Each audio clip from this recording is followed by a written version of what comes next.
All right, so I got this other story here. So, like me, you're a Tupac fan, right? Yes, sir. All right, so so I found this story. There's this about an Iowa official. This guy is the Iowa Department of Human Services director, Jerry Foxhoven. I think that's how you say it. It seems like he was fired from his position for being too big of a Tupac fan. And the reason why it's suspected that he was fired because of that. So this guy would send out, it sounds like what they're saying here on almost a daily basis. He would send out Tupac lyrics, or he would send emails, having like he would have like Tupac Fridays is what he called it. He would trade lyrics back and forth with other employees that worked within his department, different things. And it seems like it just got to be a little much. So basically, this guy was let go, I want to say, or I guess he was forced to resign on June 17th. So about a month ago. And I just thought it was funny because from what it said, and there was different excerpts I saw that different employees were interviewed, and some of them were actually for it because it sounds like he was sending out some Tupac lyrics as like inspiration, to have a good day, or, let's get this project done, just to try to uplift people. It's not like he was just, I guess trying to force his love of Tupac on these people. And this is an old white man. This dude's like 66. And he just has that love for a Tupac. So I don't know I've never been to Iowa. I don't know if you have, but we know Iowa is middle America, and it's mostly white folks in Iowa. Okay. I think we can agree on that, right? Mm-hmm. I would assume so. It's the Midwest, so it's going to be a majority of white people that he's probably working with here. So, have you ever heard of anything like this? Like someone being fired for anything kind of just trivial like this in something like this in the office place? This is just kind of, I don't know. It's kind of ridiculous. It doesn't seem like he had there was no ill will meant here. And some of the lyrics I saw that he was sending, it wasn't even lyrics where there was a lot of curses in it. Like one of them, it's time for us as a people to start making some changes. That was one of the lyrics. We both know that song. So it wasn't even like he was just sending out some of the more explicit Tupac lyrics. He was sending out some of the motivational lyrics, it sounds like. Say to play the devil's advocate. Yeah. If you're not a fan of Tupac or just tired of him continuously quote Tupac, it's probably got old after, if he's been there, say 6 months, year, 5 years, that can get old quick. And if he's already been told numerous times to stop by management, I don't know what to tell him. Okay, so all right, if they've never told him anything, then that's kind of messed up. But yeah. If they've given warnings, dude, you gotta chill. But this guy is, towards the top. He's a director, so he doesn't have a lot of people above him. So it's not really too many people that are really gonna tell him that this is too much.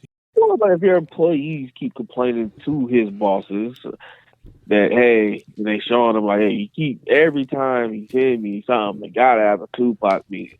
Tired of it. Enough people complain. Yeah. It can be the right person complaining.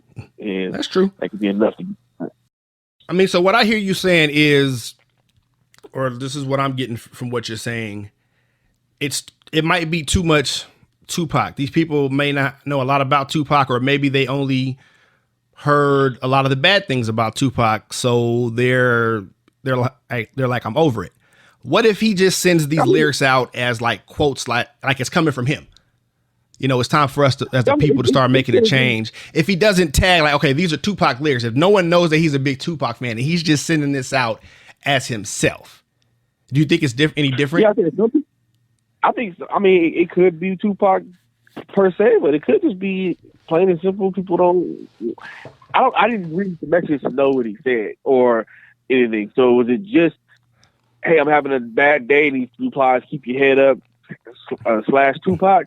Is his whole response in Tupac quotes, or he says something then just gives you a little quote at the end? Yeah, something like that. Like it could be, he has his email, then like a quote at the end, or puts the lyric at the end. But Yeah. Like I said, he has Tupac Fridays, so they know he's a Tupac fan. Okay, and he's prefacing that these are Tupac lyrics, and there's even times when he's going back and forth with other employees because everybody's not against this. Some of the employees actually like the fact that he's doing this and trying to uplift the office and I guess bring good morale to the office. So it's not that everybody's against it, and it really sounds like it's only a few people that didn't like it. Honestly, because how important those two people are. But what does Tupac Fridays consist of? Do you know? Bitch, Alizé and Hennessy for lunch.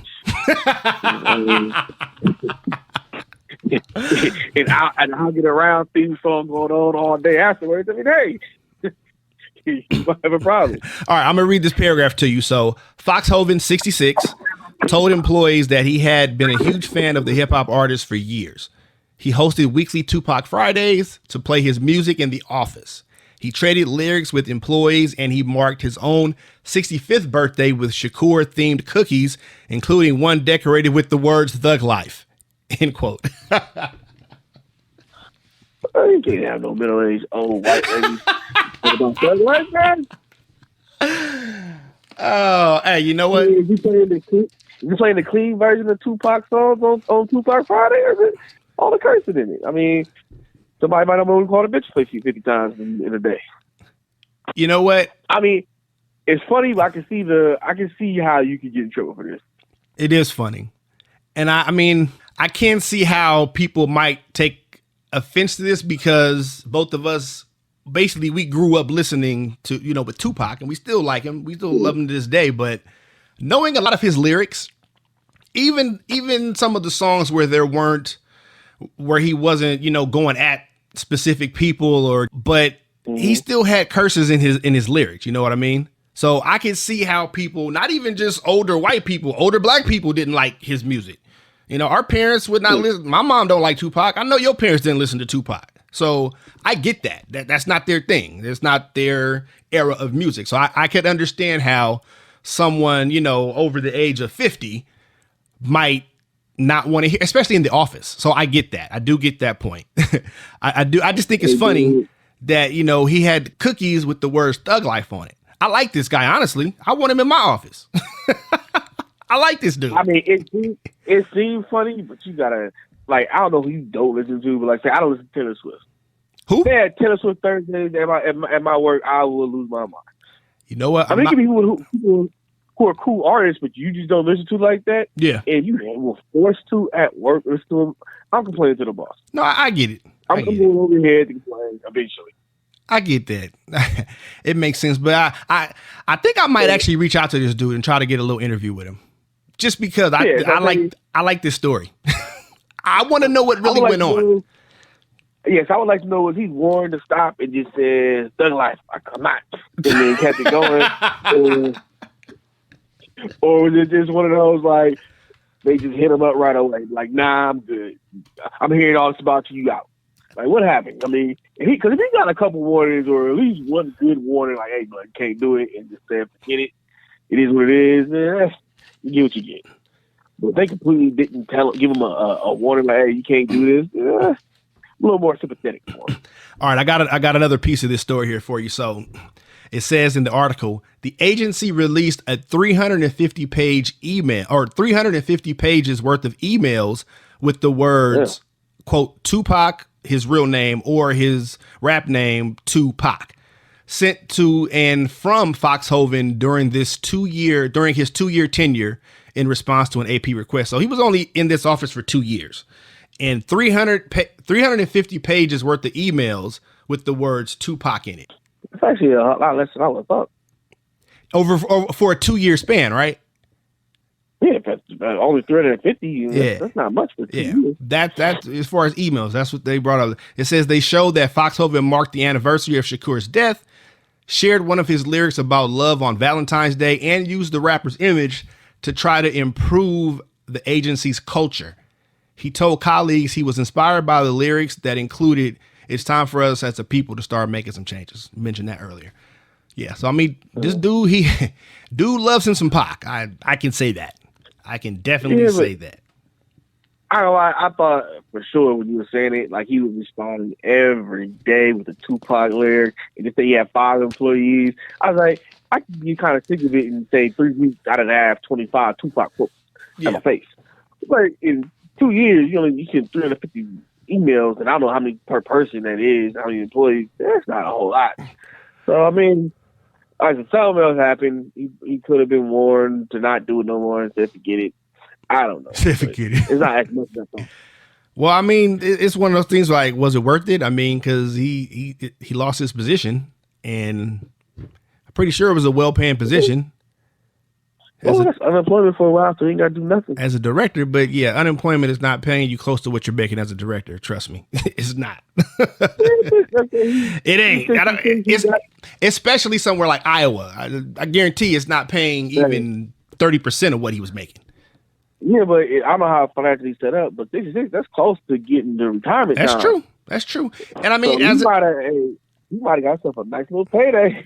I would hope so. I would definitely hope so. But yeah, I think I may look into. I may get on social media and try to find this dude. If I can find him, I'm definitely gonna try to talk to him, get him on here, for 10 minutes or so. Because this is hilarious to me. Not the fact that he lost his job, but just that this became such a big ordeal. Yeah, I can see. I say it doesn't seem as overwhelming. I thought you were saying he was. So I was like, if I'm at work, I see everything that I do Tupac, and I'm not into Tupac, I can be annoyed. But I mean, since I like Tupac, it wouldn't bother me really. Yeah, it wouldn't bother me. It's like if I go to a movie, I'm going to movies plenty of time, and like especially with mom with me, she has 3 curse words, she ready to go. I can hear 33 curse words and not even know they cussed. I'm like, they cussed? What's up, mama? He said they cussed. I didn't even hear them. I didn't hear what they was talking about. That's not one word stick out to me. That is crazy. All right, so like I said, I'm gonna try to reach out to this dude, Jerry Foxhoven. I'm gonna try to see if I can get him on, just talk to him for a few minutes. I want to hear his breakdown of what went down and how often he was doing this, if it was every day, or I want to get it directly from the horse's mouth, as they say. Oh yes, and don't forget to subscribe to the channel. Also give us a thumbs up if you liked the video, or even a thumbs down if you didn't. And also let us know in the comments as well. And don't forget to share us with a friend, family member, or hey, even a stranger on the street will do. I'll catch you in the next video.